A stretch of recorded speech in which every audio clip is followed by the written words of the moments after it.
Hello students, now today we will start the next topic, refraction at concave spherical surfaces.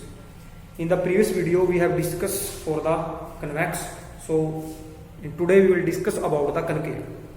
First of all, what are refraction surfaces, which we have discussed in the previous part. Convex we have completed. Now we will take one example of concave.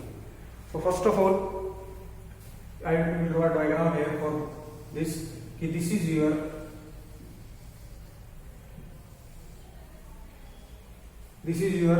concave refracting surface, and this is principal axis, and that is your pole. Clear? And it is a medium having refracting index n1. This is a medium of n2, and here is also n1. So the first case is कि when object is in the rare medium, कि जब आपका object rare medium है, we say that O is a point where object is kept. So from here a ray of light traveling towards the refracting surface. Clear? तो यहाँ पे आपकी ये ray of light है जो object से चली है refracting surface.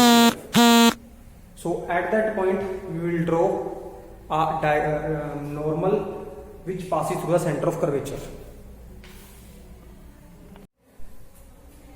So here is the point where the ray of incident meet with the refracting surface. So at that point we will draw a normal. इस पॉइंट के ऊपर हम एक नॉर्मल ड्रॉ करेंगे like this. Clear?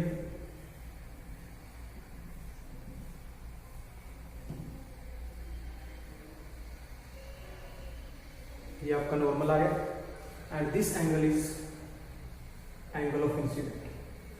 So as light, and this is your point C. As the light went from rare to denser medium, so it bent toward the normal. So आपकी रे ने जाना सीधा था ऐसे, but due to refraction of light, it bent toward the normal like this. And this angle is known as angle of refraction. So on the principal axis, ये तो उधर चलेगी, यहाँ पे इसने मीट नहीं करना. So for that we will extend it in backward direction. इसको हम पीछे की तरफ खींचेंगे. And it is your image. So in that case the ray of light actually not meet the principal axis after the refraction, it appear to be meet. So in that case this image is a virtual image. ये आपकी image क्या होगी? virtual image होगी. So from here point we will draw a normal. This point is known as N and this point is A. So again the angle between the incident ray and the principal axis is said to be the alpha. Clear? Image is beta and this angle is known as gamma. एक दो बच्चे ने क्या किया, बेटा ten वाला concept use किया था, लेकिन आप लोगों ने टेन का कंसेप्ट यूज नहीं करना. आपने हमेशा theta is equal to L by R वाला कंसेप्ट यूज करना है. ठीक है? तो बच्चे ने जवाब भी डेरिवेशन किया, जो नई बुक है उसमें टेन के साथ किया, लेकिन आपने theta is equal to L by R से इसको करना है. So again what we have to do here, we have to find the relation between the alpha, beta and gamma. So this angle is R, this is I, this is beta, this is alpha. Clear? Again, if this angle is R, so this angle is also R, vertical opposite angle. So first of all, in triangle OAC, in triangle OAC, so in triangle OAC में क्या देखते हैं कि angle alpha plus I equal to किसके है? Gamma के. ये triangle आपकी है, this triangle. So this alpha, this whole angle is I equal to gamma. So here I write here gamma is equal to alpha plus I. This is your equation 1. Clear? Now we will take triangle. The triangle name is AIC. अब आपकी next triangle क्या होगी? AIC. तो AIC में हम देखते हैं क्या रिलेशन बनती है आपकी. Triangle AIC. तो जब हम AIC को देखते हैं तो वहां पे आपका क्या बनता है कि this beta and this angle R, ये आपकी ट्रायंगल है स्मॉल वाली, ये this triangle beta R gamma.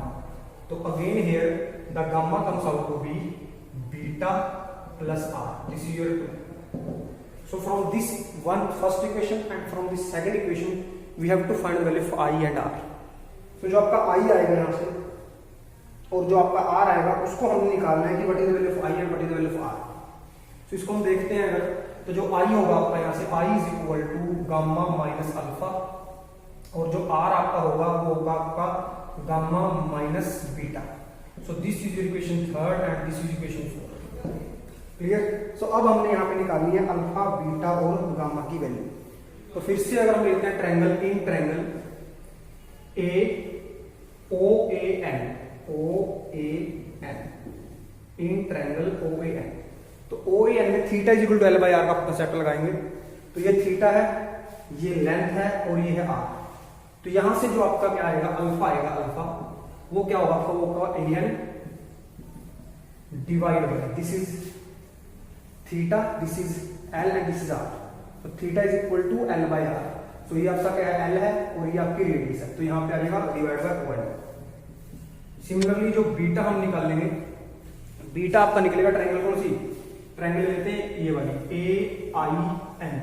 तो इसमें जो बीटा होगा आपका वो निकलेगा A N divide by N I, A N divide by N I. Simple सा कंसेप्ट है बेटा। ये ट्रायंगल लिया अपन ने, ये वाली दिस ट्रायंगल। क्लियर? तो ये बीटा एंगल है, ये लेंथ ऑफ द आर्क है और ये रेडियस। सिमिलरली हमने निकाला गामा। तो जो गामा आपका निकलेगा वो निकलेगा फिर से इस ट्रायंगल से, ये आपका A N divide by C N, A N divide by C N. तो ये तीनों वैल्यू को हमने इस इक्वेशन में पुट कर देना। तो जो आपका आई होगा यहां से, in place of gamma we will divide here A N divide by C N minus in place of alpha A N divide by 1। Clear? So angle R किसके इक्वल होगा आपका, दिस इज आर, तो gamma is A N divide by C N minus beta is A N divide by N. तो we have find the value of I and R already we have calculated. Same है जो हमने पहले पीछे किया था, बस ये हम कनकेव के लिए कर रहे हैं, पहले हमने कन्वेक्स के लिए किया था। आफ्टर दैट अब हम देख रहे हैं जो आपकी रे ऑफ लाइट है वो जा रही है रेयर से डेंसर। तो अगर मैं यहाँ पे रिफ्रैक्टिव इंडेक्स निकालूंगा, पहले भी आप लोगों को समझाया था, इसको आपने ऐसे समझना है। मान लो कि ये एक मीडियम है, ये मीडियम है, ये मीडियम है, तो ये कोई रे ऑफ लाइट है, this is a ray of light जो जा रही है इस मीडियम से इस मीडियम में। तो जिस मीडियम में लाइट पहले है और जिसमें बाद में आई है, तो हमेशा जो रिफ्रैक्टिव इंडेक्स निकलेगा वो निकलेगा जिसमें लाइट आई है और जिसमें से वो गई थी। तो मीन्स हर बार आपका जो निकलेगा, अगर मैं यहाँ पे ये बनेगा आपका n2 divide bye n1, means refractive index of medium first with respect second, sorry refractive index of medium second with respect first. तो जो लाइट है आपकी n1 से n2 में जा रही है, तो यहां से जो आपका रिफ्रैक्टिव इंडेक्स होगा, refractive index of this medium respect to this medium, तो मीडियम में 1 है, ये 2 है, तो refractive index of medium second with respect first. तो यहां पे हम लिखेंगे आपका n21 means refractive index of medium second with respect first. Clear? तो ये n21 है आपका, तो n21 आपका यहां पे आ जाएगा sin i divide by sin r। Clear? तो ये sin i by sin r, तो इसको मैं लिख सकता हूं यहां से क्या, that is n2 divide bye n1। Clear? तो जब इसको मैंने लिख दिया n2 डिवाइड बाय n1, इसके बाद हम इसको सिंपल फॉर्म में लिखना चाहते हैं, तो ये आपका आगे आ जाएगा n1 इंटू में sin i is equal to n2 into में sin r। क्लियर? हमने क्रॉस मल्टीप्लाई कर दी। अब इसके बाद हमने क्या कर दिया कि जो ये एंगल आपके हैं वो स्मॉल है, इसको छोड़ देते हैं। यहाँ पे आपका आ गया n1i is equal to n2r। तो आगे हमने क्या करना है, to just put the value of i and r in this equation. In this equation we have to put the value of i and r। Clear? तो अब यहाँ पे पुट करते हैं इसके अंदर वैल्यू। सो n1 आपका एज इट इज आ गया, what is the value of i, so this is the value of i। So an divided by cn, an divided by cn minus an divided by on is equal to n2। अब जो आपका r है ये आपका r, तो यहां पे आ जाएगा an divided by cn minus an divided bye n। उसके बाद आपका ये जो n1 है दोनों साइड से कॉमन लेके हम कैंसिल कर देंगे इसको, तो अब आपका बन जाएगा ये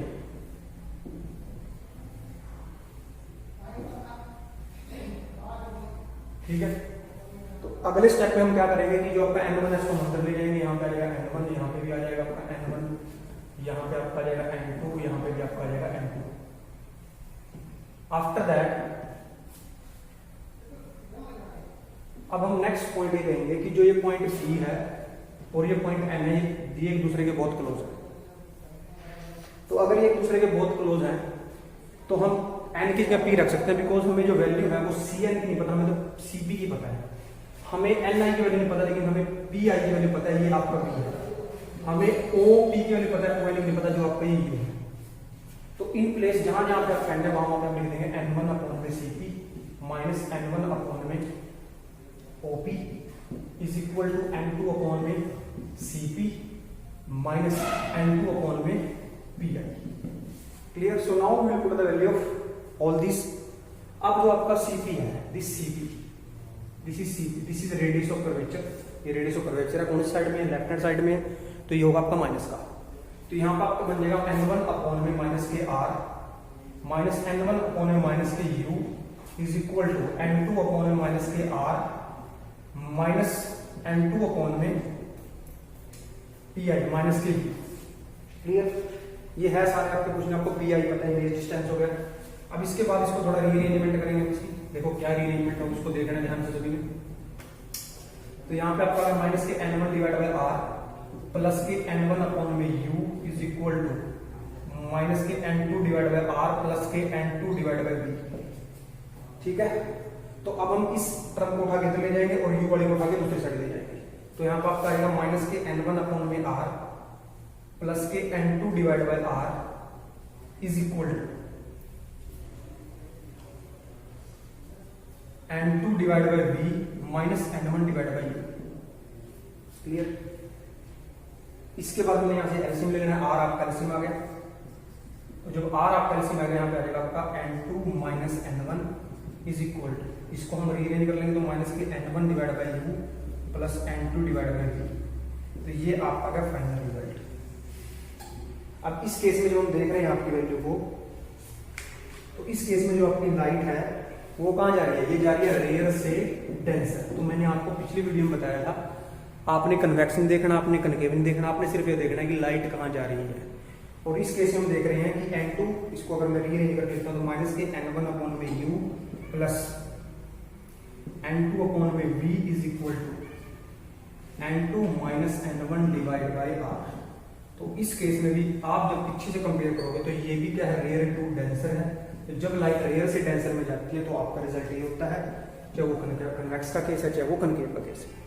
अगले स्टेप में जब हम देखेंगे तो उस केस में आपका ऑब्जेक्ट किसमें होगा? डेंसर मीडियम में होगा और वो रेयर में जाएगा, तब यहाँ पे आके आपकी वैल्यू चेंज होगी।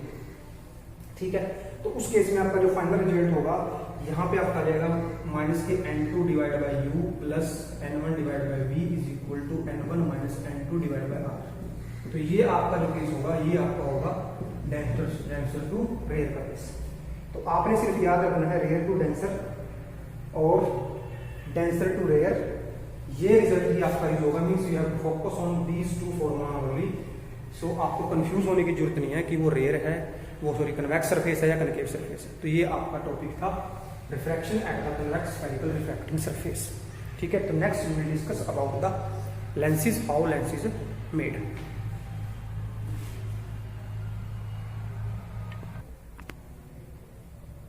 सो नेक्स्ट आपका है लेंसेज।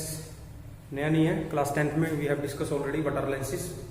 तो lenses are the transparent medium which are bound by the two refractive surface and one of the face must be covered. कि व्हाट आर लेंसेज? तो हमने देखा था कि ये आपके लेंस थे, ये आपका एक लेंस था, this is known as convex.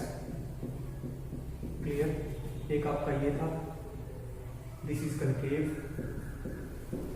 तो इस केस में क्या है कि there are the two refracting surface. यहाँ पे दो रिफ्रैक्टिंग सरफेस आपके हैं, उन दो रिफ्रैक्टिंग सरफेस ने कुछ एरिया को बाउंड किया, but are transparent medium which is bound by the two refracting surface. तो ये बीच का जो एरिया, ये बाउंड एरिया है।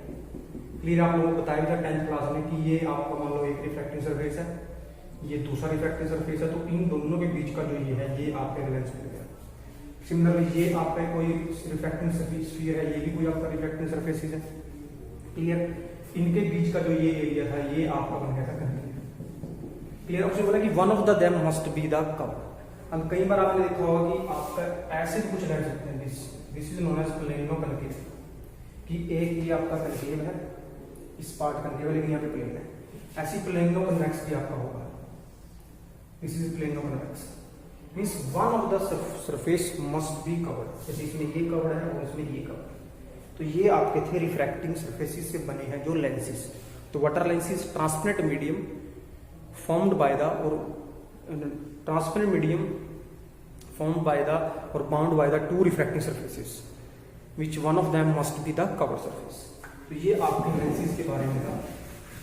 इसके बाद हम देखते हैं कुछ terms related to the lenses. तो पहली टर्म आपकी है ऑप्टिकल सेंटर। पहली टर्म आपकी है ऑप्टिकल सेंटर। अब ये ऑप्टिकल सेंटर क्या है?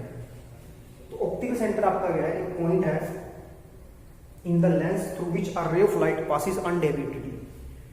ये आपका कोई लेंस है, क्लियर? ये मान लो आपका ऑप्टिकल सेंटर है, ये आपका एक लेंस है, ये आपका ऑप्टिकल सेंटर है। तो एक ये पॉइंट है in the lens through light passes undeviatedly, means जब यहां से लाइट जाएगी तो लाइट के पाथ में कोई भी चेंज नहीं आएगा। लाइट कैसे निकलेगी? Without deviation from its path. तो ये आपका होगा ऑप्टिकल सेंटर। उसके बाद आपका आता है फोकस। तो फोकस कोई नई चीज नहीं है आपका। It is a point on the principal axis where a ray of light which is parallel to principal axis meet after the refraction from the lens. वही था मिरर वाला, लेकिन यहाँ पे लेंस है कि ये कोई पॉइंट है जो रे ऑफ लाइट पैरेलल है किसके? प्रिंसिपल एक्सिस के। क्लियर? और after refraction from the lens meet at that point. So this is your focus. ये आपका आ गया फोकस, ठीक है? उसके बाद फोकल लेंथ। तो जो आपकी फोकल लेंथ है, the distance from optic centre to the focus is called focal length. और भी आपकी centre of curvature, radius of curvature, ये वही है। It is the radius of a hollow sphere from which a spherical lenses forms a part. वहां पे mirror बोला था, यहाँ पे सिर्फ आप लेंस, वही centre curvature, radius of curvature सब कुछ वही रहेगा। जस्ट आपने जहां पे स्फेरिकल मिरर बोला था वहां पे हमने लेंसेज बोलना है। क्लियर? तो ये टर्म आपकी तीन टर्म थी, क्लियर, जो हमने डिस्कस की है। इसके बाद आपका इंपॉर्टेंट टॉपिक आता है, वो होता है लेंस मेकर फॉर्मूला। उसको देखेंगे what is lens maker formula, how it is used. Now the next we will see the lens maker formula. Actually what is lens maker formula? It is the relation between the focal length, radius of curvature of the surfaces and the refractive index of the medium. So actually the lens maker formula is 1 upon f is equal to n minus 1 into में 1 upon r1 minus 1 upon r2. Clear? This is your lens maker formula. This formula we have to derive. Actually में we will draw a ray diagram. From the ray diagram we will understood कि what is lens maker formula. First of all it is a lens. ये आपका कोई lens है and it is its optic center. Clear? So from here a ray of light is traveling toward a lens like this. Clear? This is a ray of light which is traveling toward lens. So at this point there is an object. At this point there is an object. So it is a object. So now it meet at this point. We say that any point A. Clear? So to find the center of curvature, we have to draw the normal. Actually, the lens is formed by the two refracting surface. This is first surface and this is second surface. So if we say that this is the pole of this surface and this is the pole of the second surface. Clear? So this is your lens which is made up of two refracting surface.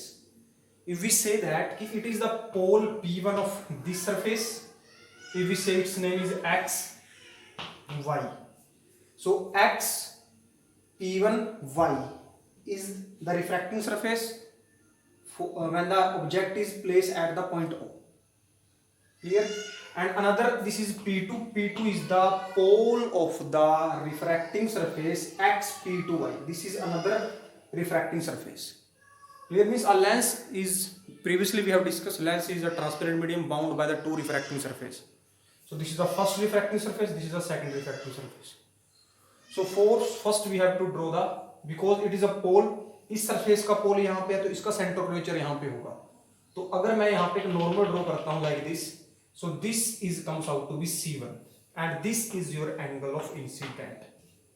Clear. So as from air जो light आपकी rare से कहाँ जा रही है, denser में जा रही है. ये रे ऑफ लाइट है, ये कहाँ जा रही है, रेयर से डेंसर में. तो we know that it bend toward the normal, ये आपकी नॉर्मल की तरफ बेंड करेगी. क्लियर. सो अगर हम यहां पॉइंट लेते हैं बी, इस बी पॉइंट के ऊपर आके इस रिफ्रैक्टिंग सरफेस को उसने हिट किया.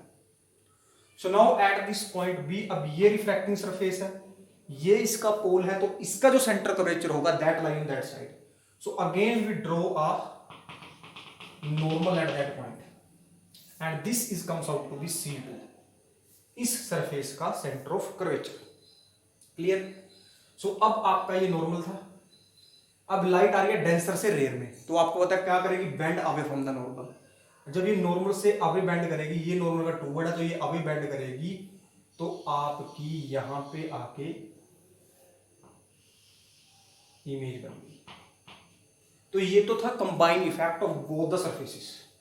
लेकिन अगर हम सिंगल सिंगल इनको देखते हैं, if this surface is not present, अगर आपका ये वाला जो सरफेस है, this surface is not present here.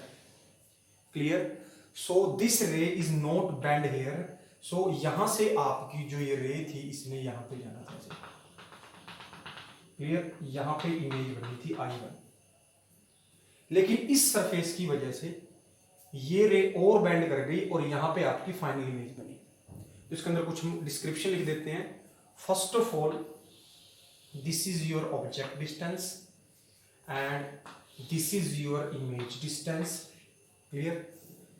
और C1 से लेके आपका P1 तक का डिस्टेंस, ये आपका होगा रेडियस ऑफ कर्वेचर इस सरफेस की, सॉरी इस सरफेस की radius of curvature P1 to C1, और P2 से लेके C2 तक की आपकी आ गई radius of curvature of this surface. यहां पे आपकी एक इमेज बनी है, हम इसको कह देते हैं, यहां से यहां तक का इसका डिस्टेंस क्या है, V1 है. अब ये आपका एक लेंस मेकर फॉर्मूला का डायग्राम है.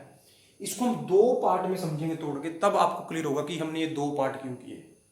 क्लियर. अब अगर इसका मैं एक री डायग्राम ड्रॉ करता हूं सिर्फ XP1Y के लिए, तो ये आपका प्रिंसिपल एक्सिस है. Clear. This is your principal axis. ये आपका फर्स्ट सरफेस है जिसका नाम है, this is X, this is P1 and that is Y. ये आपका यहां पे ऑब्जेक्ट था, ये रह गई यहां पे, तो ये ऑब्जेक्ट था. यहां पे नॉर्मल ड्रॉ किया तो इसने ये C1 से मीट किया. ये डिस्टेंस आपका, ये इसका ऑप्टिक सेंटर था कहीं ना कहीं, ये U था और ये आपका था R. क्लियर. अब आपको पता है लाइट जा रही है रेयर से डेंसर में, ये आपका यहाँ पे पहला रिफ्लेक्टिंग सरफेस है. तो आपको पता है लाइट जब जाती है रेयर से डेंसर, तो उसने जाना था मान लो ऐसे, लेकिन इट बेंड टूवर्ड नॉर्मल, तो वो यहां मिल गई और यहां पे आपके आ गई I1. क्लियर. और जो ये डिस्टेंस आपका है ये हमने बोला है V1. अब बात को समझना है क्या है कि अगर इन दोनों सरफेस को हम ब्रेक कर देते हैं and we will separately form the image, so the point is to be understand here that कि the image of this surface means image of surface XP1Y कि जो XP1Y की इमेज होगी that is the object for XP2Y. अब ये बात समझनी है आपने कि जो ये इमेज है, यहां पे इमेज बनी है, ये सेकंड सरफेस के लिए ऑब्जेक्ट का काम करेगी. किसके लिए काम करेगी? ऑब्जेक्ट का काम करेगी. क्लियर. अब जो ये सेकंड सरफेस है, ये आपका सेकंड सरफेस है यहाँ पे. क्लियर. अब इस सेकंड सरफेस के अंदर ये अगर ऑब्जेक्ट का काम करेगी तो ये आपका जो है ऑब्जेक्ट है in denser medium. Clear. Object आपका क्या है, ये डेंसर मीडियम के अंदर आ गया, क्योंकि यहाँ पे तो आपका ये तो ऑब्जेक्ट यहाँ पे रेयर मीडियम में था, इस सरफेस के लिए रेयर मीडियम में था, लेकिन इस सरफेस के लिए अगर ये अंदर है तो ये डेंसर मीडियम में है। क्लियर। अब यहाँ पे पॉइंट ये समझना है कि जो फर्स्ट सरफेस का ऑब्जेक्ट है वो यहां रखा है, और फर्स्ट सरफेस की इमेज यहां बनी है I1 के ऊपर। तो जो फर्स्ट सरफेस की इमेज होगी वो इस सरफेस के लिए, सेकंड सरफेस के लिए that work as an object. अगर ये इसका ऑब्जेक्ट है तो जो ये फाइनली यहां पे इमेज बनी है तो ये इसके लिए इमेज का काम करेगी। ये बात हमने समझनी है और यही आपने इंप्लीमेंट करना है फॉर्मूले को। Means the object the image of the first object और that image a virtual image. Means जो ये आपकी इमेज है ये वर्चुअल इमेज है। This virtual image act as an object for second refracting surface. Clear. तो हमने फिर लेंस मेकर फॉर्मूला से पहले रिफ्रैक्टिंग सरफेस के लिए डिफरेंट फॉर्मूला ड्राइव किए थे, रेयर से डेंसर, डेंसर से रेयर। तो जो पहला केस है वो है रेयर से डेंसर, लाइट जा रही है रेयर से डेंसर। और जो दूसरा केस आपका है, जो ऑब्जेक्ट है कहीं ना कहीं अगर मैं इस रिफ्रैक्टिंग सरफेस को पूरा कर देता हूं तो कहीं ना कहीं ये डेंसर में बैठा है। तो अगर यहां से कोई रे चलेगी, यहां से अगर हम कह देते हैं कि यहां से कोई रे चली है तो ये जा रही है आपकी मान लो डेंसर से रेयर की तरफ जा रही है, क्योंकि अब आपका इसका मैं डायग्राम आपका बना देता हूं आपके लिए कि अगर मैं इसका डायग्राम आता हूं वो देखते हैं कैसे इसका डायग्राम बनाएंगे।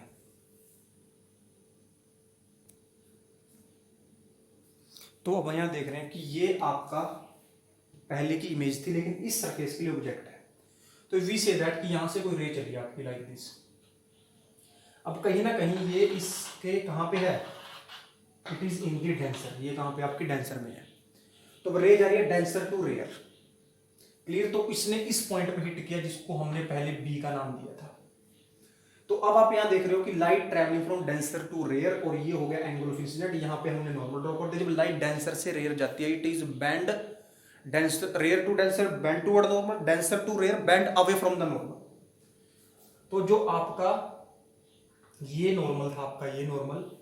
क्लियर। अब इस रे को अगर मैं सीधा एक्सटेंड करता हूं, इसने ऐसे जाना था, लेकिन अब क्या हुआ, ये क्या कर रही है, बेंड अवे फ्रॉम नॉर्मल। तो अगर ये अवे जाना चाहती है नॉर्मल से तो कहीं ना कहीं आपकी रे, ये अगर यहां से हम ले लेते हैं लाइक दिस, तो जाती है बेंड अवे फ्रॉम नॉर्मल। तो ये जाएगी ऐसे। Clear. Away from the normal. अब यहां तो कहीं इमेज नहीं बनेगी, but we will extend it in the backward direction. Here is will form the image and this is your the final image. तो ये दो पॉइंट आपने समझने हैं। तो पहला केस था आपका इसके लिए रेयर टू डेंसर। तो जब आपकी लाइट रेयर से डेंसर में जाती है तो आपका फॉर्मूला होता है उस केस में आपका the formula is n1 upon में u माइनस के n1 अपॉन में u प्लस n2 अपॉन में v is equal to n2 minus n1 divide by r। ये आपका था जर्नल फॉर्मूला। क्लियर। अब इसको हमने इंप्लीमेंट करना है इस सरफेस के लिए। तो ये था पहला केस।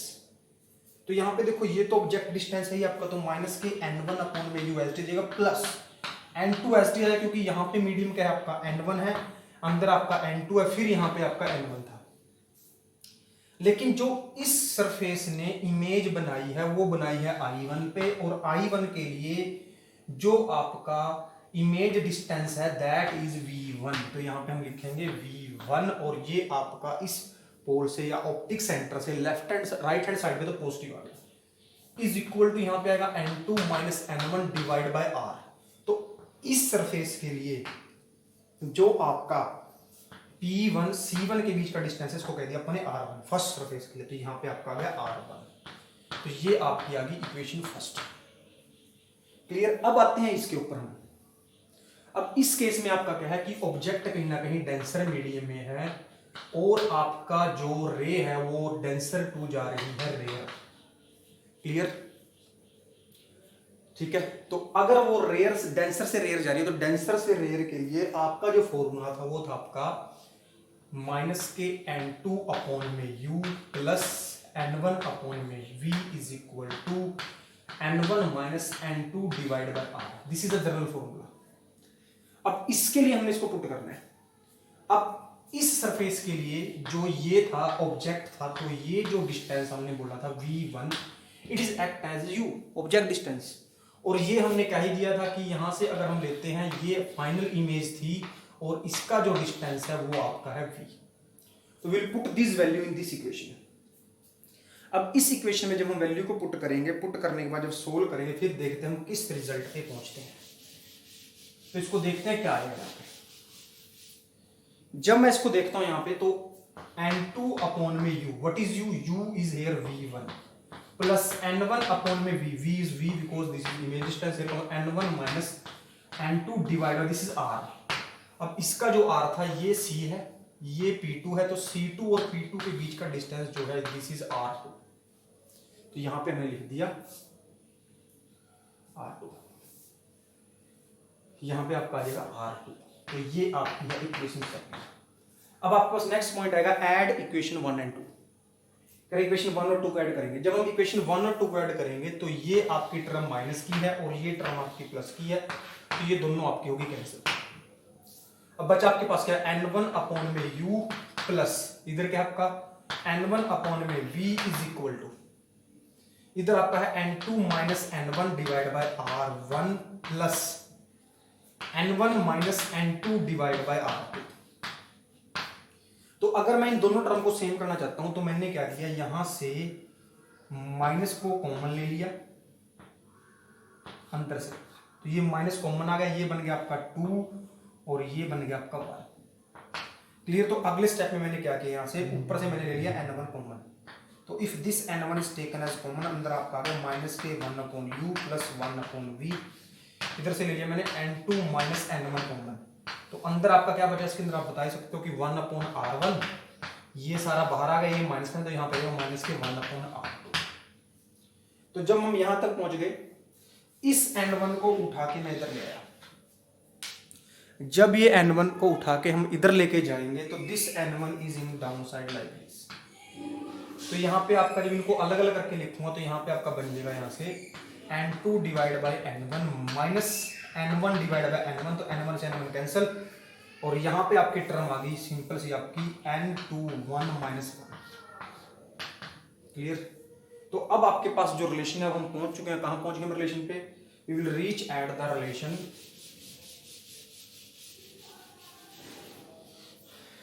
माइनस के 1 upon u plus 1 upon v is equal to, इस n21 को मैं n लिख देता हूं simply, n1 minus 1 in the bracket 1 upon r1 minus 1 upon r2।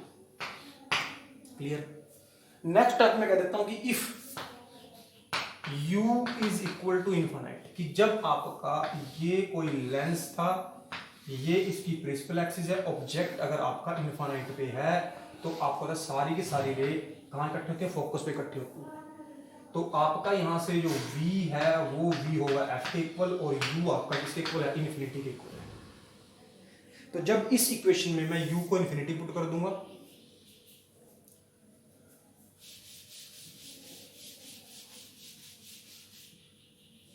u को इन्फिनिटी पुट कर दिया तो 1 अपॉन इन्फिनिटी 0, 1 अपॉन v की हमने पुट कर दिया f, तो आपके पास आ गया 1 upon f is equal to n minus 1 into में 1 upon r1 minus 1 upon r2, and this is your lens maker formula, the relation between the focal length, refractive index and the radius of curvature. तो ये आपका topic था lens maker formula. ये मैंने convex के लिए किया है, कनकेव का केस आपकी बुक में है, उसको देखना है, देख के उसको करना है। अगर फिर भी आपका डाउट आता है तो उसको फिर पूछना है कि यहाँ पे डाउट है, कुछ नहीं, वही है कि पहले रेयर से डेंसर और अगले केस में डेंसर से रेयर। वो तो हमने देखना ही नहीं है कि वो कन्वेक्स सरफेस है कनकेव सरफेस, हमने सिर्फ क्या केस उठाना था, रेयर से डेंसर और डेंसर टू रेयर का केस लेना है। तो ये आपका टॉपिक था लेंस मेकर फॉर्मूला, दूसरे के लिए आप खुद कर लोगे। नेक्स्ट आपका आता है एक टॉपिक है यहाँ पे first and second principal focus of lens, कि फर्स्ट फोकस क्या होता है और सेकंड फोकस क्या होता है। तो ये कुछ नहीं है, जो हमारे पास 10th में बच्चे हमसे जुड़े हुए थे उनको पता होगा, सर ने बताया था कि what is first focus and what is second focus. लेकिन फिर भी एक बार डिस्कस कर लेते हैं कि what is first focus, what is second focus. So अगर आपका कोई ये लेंस है, इसके रेज आपकी पैरेलल है, तो आफ्टर द रिफ्रैक्शन वो मीट करते हैं किसी पॉइंट, उस पॉइंट को हम फोकस कहते हैं, this focus is f2। Means ये वो पॉइंट है जहां पे रेज जो प्रिंसिपल एक्सिस के पैरेलल है वो आके मिलते हैं, वो होता है आपका सेकंड फोकस। क्लियर। और फर्स्ट फोकस वो है कि जहां पे किसी ऑब्जेक्ट को हम रखते हैं वहां से रे जो निकलती हैं आफ्टर द रिफ्रैक्शन वो हो जाती हैं पैरेलल, तो वो आपका है फर्स्ट फोकस। क्लियर। क्योंकि लेंस का बेटा कोई लेफ्ट साइड नहीं है, वो दोनों साइड से ट्रांसफर है। मिरर के तो पता है कि एक साइड ऑब्जेक्ट को हम दोनों साइड रख सकते हैं, तो lens have to focus, first focus and the second focus. Clear. आगे आपका यह है कि focal length for lens immerse in a liquid, कि जब किसी भी लेंस को किसी लिक्विड में इमर्ज करेंगे उसकी फोकल लेंथ पे क्या फर्क पड़ेगा, ये हमने देखना है कि what is the effect on the focal length of a lens when it is immerse in a liquid. So we will see it कि व्हाट इज द रिजल्ट। तो now we will start it कि first your lens is in air, so the light is coming from air to lens. So if we write here focal length in air and we will use lens maker formula, so here comes out to be n refracted index of lens. We say that lens is made of glass, so refracted index of glass with respect to air minus 1 is equal to 1 upon r1 minus 1 upon r2. These are the radius of curvature of two surfaces of lens. If we say that this is your lens. Clear? पहले इसको रखा air में, ये air में था। Clear. Now this same lens is now kept in a liquid, कि यही lens था आपका, लेकिन अब इसको रख दिया एक लिक्विड के अंदर। अब जो आपकी लाइट है वो जा रही है लिक्विड टू ग्लास। तो अगर मैं लिख देता हूं 1 upon focal length in liquid is equal to, यहां पे क्या आएगा liquid to glass means refracted index of glass with respect to liquid. तो ये बन जाएगा आपका n refracted index of glass with respect to liquid minus 1 into में 1 upon r1 minus 1 upon r2। Clear. तो ये आपकी आ गई दो इक्वेशन। अब इसको हम थोड़ा मॉडिफाई कर सकते हैं। Clear. n a g l को कैसे किया मैंने, यहां पे आपका है NGL, इसको लिखोगे NG डिवाइड बाई NL लिख देंगे। अब आपने क्या करना है NA से मल्टीप्लाई कर दो, NA से कर दो डिवाइड। ठीक है। तो जब मैं यहां पे लिखता हूं NG divide by NA, clear. अब ये है आपका, और इसके नीचे आपका आ गया, मान लो यहां पे आ गया NG divide by NL divide by NA।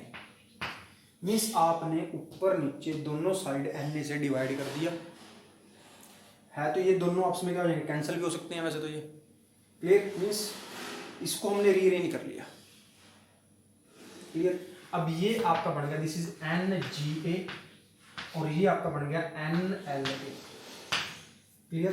तो NGL को मैं क्या लिखता हूं NGA minus NGA divide by NL, NGA divide by, ये हम लिख सकते। मीन्स हमने ये समझना कि इसकी जगह हम ये टर्म को इंट्रोड्यूस कर सकते हैं। जस्ट हमने क्या किया, इसको खोल के लिखा।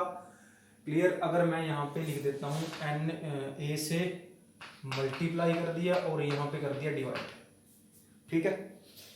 तो अब आपका जो ये बना है NG डिवाइड बाय NA और ये बन गया आपका NA डिवाइड बाय, मतलब एयर का विद रिस्पेक्ट क्या है, अगर मैं इसको ऊपर लिखूंगा तो ये आपका, अगर इसको थोड़ा खोल लेता हूं तो ये बन गया NG divide by NA into में NA डिवाइड बाय NG।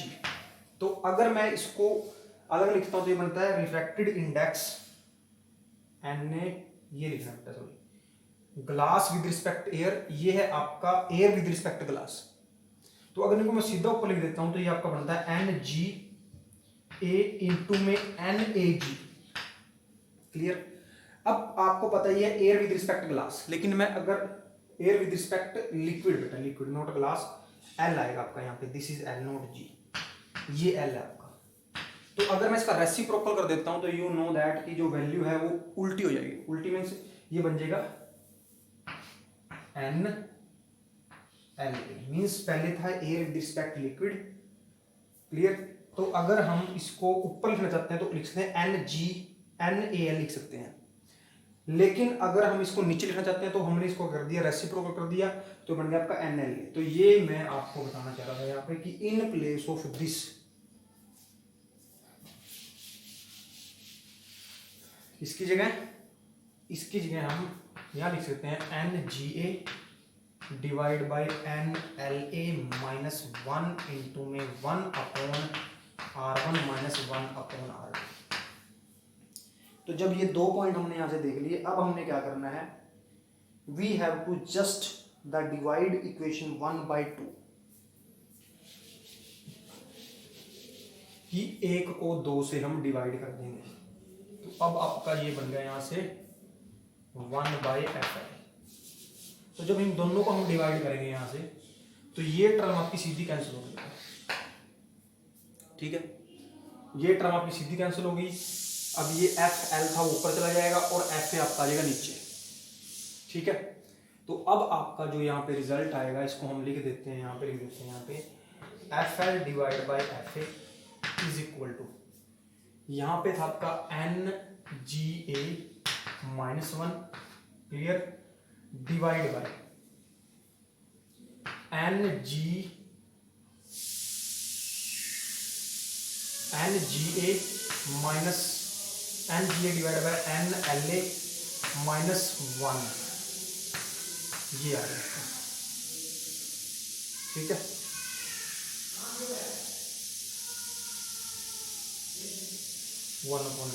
ठीक है, इसके बाद मैंने यहां से एलसीएम ले लिया, तो यहां पे आप आ गया NLA,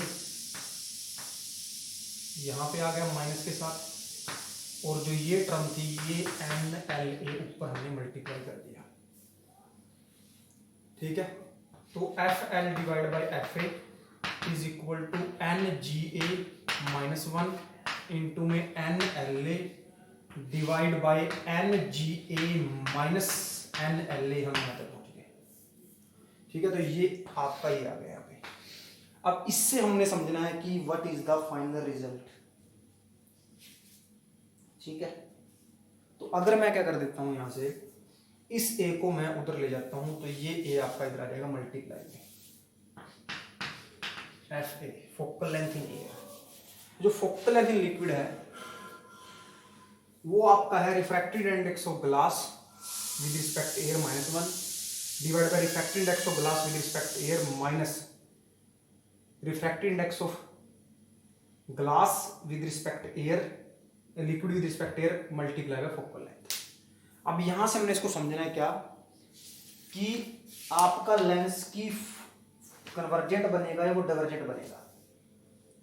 तो अगर आपका refracted index of liquid with respect glass and liquid with respect, अब हम यहां से देखेंगे कि कब आपका लेंस कन्वेक्स की तरह काम करेगा, कनकेव की तरह काम करेगा। तो अगर बेटा ये वैल्यू आपकी बड़ी होगी, means refractive index of glass with respect air NGA is greater than refracted index of liquid with respect air, means glass और लिक्विड को हम कंपेयर कर रहे हैं, मतलब रिफ्रैक्टिव इंडेक्स ऑफ ग्लास और रिफ्रैक्टिव इंडेक्स ऑफ एयर, अगर हम दोनों को कंपेयर करते हैं, तो अगर आपका ग्लास का क्या है ज्यादा है, किसके रिस्पेक्टिवली, लिक्विड के रिस्पेक्टिवली, तो अगर आपका NLA ग्रेटर होगा, मीन्स ये वैल्यू बड़ी है और ये छोटी है, तो जब बड़ी में छोटी माइनस करेंगे तो ये आपका आएगा पॉजिटिव, और जो आपका FL आएगा FL comes out to be positive. अब पॉजिटिव फोकल लेंथ होती है कन्वेक्स की, क्योंकि ये तो मल्टीप्लाई में ही है और ये वैल्यू हमेशा बड़ी होगी 1 से ग्लास विद रिस्पेक्ट एयर। अब दूसरा केस कि अगर आपका ये उल्टा हो जाता है, मीन्स क्या, लिक्विड विद रिस्पेक्ट एयर की वैल्यू बड़ी है और ग्लास विद रिस्पेक्ट एयर की वैल्यू छोटी है, इसका मतलब ये वैल्यू बड़ी है, तो अगर ये वैल्यू बड़ी है तो इस बड़ी छोटी में से जब बड़ी को माइनस करेंगे तो यहाँ पे आएगा नेगेटिव, और यहां से अगर नेगेटिव, ये पूरी टर्म को आपका ये नेगेटिव कर देगा। कौन नेगेटिव कर देगा, ये माइनस जो नीचे से आया, तो ये आपका जो FL है वो माइनस का आ गया, और माइनस का होता है कनकेव, ठीक है। तो ये आपने समझना है यहां से, ठीक है। तो इसको अगर मैं लिखना चाहता हूं यहाँ पे कि अगर किसी वैल्यू से हम लेके आना चाहते हैं, मान लो ये आपका 2 था और ये 1 था, तो 2 में से गया 1 तो पॉजिटिव है, लेकिन अगर ये आपका 2 है और ये 1 है तो ये आएगा माइनस, तो ये पूरी टर्म आपकी माइनस हो जाएगी। तो कब आपका कन्वेक्स बिहेव करेगा, कब आपका कनकेव, तो आपने इससे समझना है ऐसे, ठीक है। तो ये आपका था focal length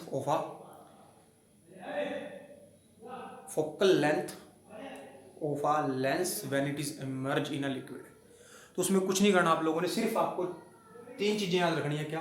first of all focal length in air दे रखी होगी, फिर जो लेंस है उसका refractive index with respect air देखा होगा, ये देखा होगा ऐसे, और फिर वो जिस लिक्विड में इसको इमर्ज कर रहे हैं उसका विद रिस्पेक्ट किसके दिया होगा, उसका विद रिस्पेक्ट दे रखा होगा एयर के। यहाँ पे एक छोटा सा क्वेश्चन है, उसको करते हैं अपन। A lens is made of a glass of refractive index